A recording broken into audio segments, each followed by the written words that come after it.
ꯃꯌꯥꯝꯅ ꯃꯁꯛ ꯈꯪꯉꯝꯈꯤꯔꯣꯏ ꯑꯗꯨꯅ ꯍꯥꯟꯅ ꯑꯉꯥꯡꯈꯩꯁꯦ ꯀꯅꯥ ꯀꯅꯥꯅꯣ ꯍꯥꯏꯕꯗꯣ ꯃꯃꯤꯡ ꯂꯩꯐꯝ ꯀꯗꯥꯏꯗ ꯇꯝꯒꯦ ꯍꯥꯏꯕꯗꯣ ꯍꯥꯟꯅ ꯑꯉꯥꯡꯈꯩꯁꯤꯗ ꯍꯥꯏꯍꯜꯂꯛꯑꯒꯦꯀꯣ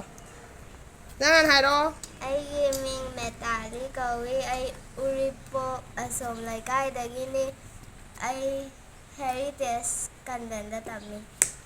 ꯑꯩꯒꯤ ꯃꯤꯡ ꯔꯥꯂꯤꯟꯗꯥ ꯀꯧꯏ ꯑꯩ ꯎꯔꯤꯄꯣꯛꯇꯩꯅꯤ ꯑꯩ ꯍꯦꯔꯤꯇꯦꯖ ꯀꯟꯚꯦꯟꯗ ꯇꯝꯃꯤ ꯑꯩꯒꯤ ꯃꯃꯤꯡ ꯕꯦꯂꯦꯅꯥꯅꯤ ꯑꯩꯒꯤ ꯁ꯭ꯀꯨꯜꯒꯤ RTFꯗꯅꯤ ꯀꯗꯥꯏꯗꯩꯅꯣ ꯑꯩ ꯎꯔꯤꯄꯣꯛ ꯑꯁꯣꯝ ꯂꯩꯀꯥꯏꯗꯩꯅꯤ ꯑꯩꯒꯤ ꯃꯤꯡ ꯁꯂꯥꯝꯅꯆꯤꯡꯕ ꯀꯧꯏ ꯑꯩ ꯎꯔꯤꯄꯣꯛ ꯑꯁꯣꯝ ꯂꯩꯀꯥꯏꯗꯒꯤꯅꯤ ꯑꯩ ꯀꯩ ꯁ꯭ꯀꯨꯜꯗ ꯇꯝꯃꯤ ꯍꯦꯔꯤꯇꯦꯖ ꯀꯟꯚꯦꯟꯗ ꯇꯝꯃꯤ ꯑꯩꯒꯤ ꯃꯤꯡ ꯑꯕꯤꯖꯤꯠ ꯀꯧꯏ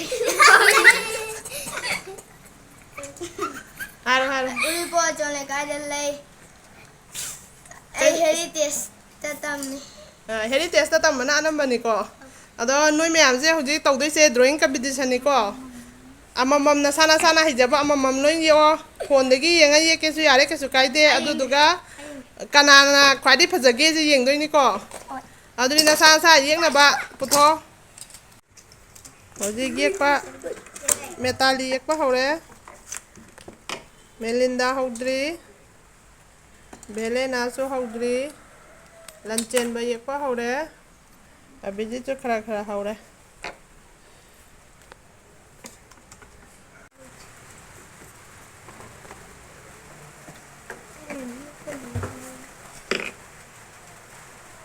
ꯂꯟꯆꯦꯟꯕꯒꯤꯗꯤ ꯌꯥꯝ ꯂꯣꯏꯁꯤꯜꯂꯛꯀꯗꯧꯔꯦ ꯑꯕꯤꯖꯤꯠ ꯌꯥꯝ ꯁ꯭ꯂꯣ ꯆꯠꯈ꯭ꯔꯦ ꯃꯦꯇꯥꯂꯤꯒꯤ ꯅꯨꯄꯤ ꯁꯣꯝꯗꯒꯤ ꯑꯣꯟꯅ ꯇꯩꯅꯔꯦ ꯃꯦꯇꯥꯂꯤꯒꯤ ꯅꯨꯄꯤ ꯁꯣꯝꯗꯒꯤ ꯚꯦꯂꯦꯅꯥ ꯅꯪꯒꯤ ꯑꯃꯨꯛ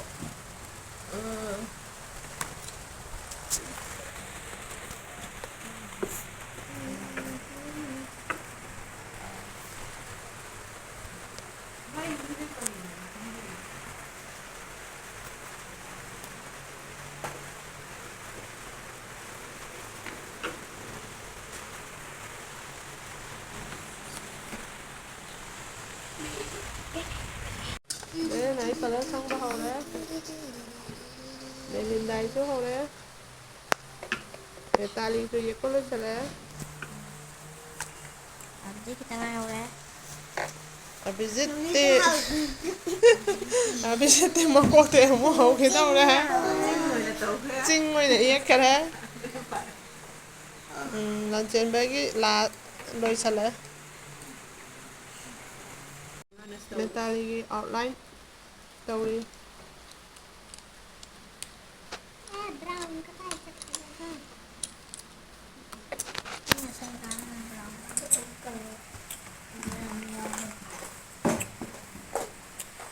ꯑꯕꯤꯖꯤꯠꯇꯤ ꯆꯤꯡꯗ ꯇꯥꯈ꯭ꯔꯦ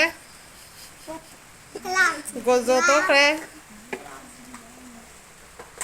ꯑꯗꯨꯃꯥꯏꯅ ꯍꯥꯏꯔꯒꯅꯤ ꯑꯩꯗꯣ ꯀꯣꯠꯇ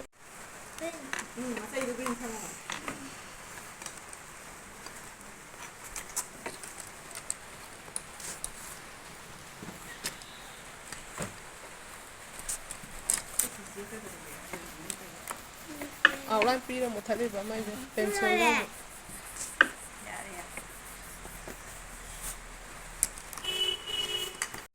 ꯂꯟꯆꯦꯟꯕ ꯅꯪ ꯌꯦꯛꯏꯁꯦ ꯀꯩꯀꯩ ꯌꯥꯎꯒꯦ ꯑꯇꯩꯁꯨ ꯄꯨꯜꯂꯧꯅꯤ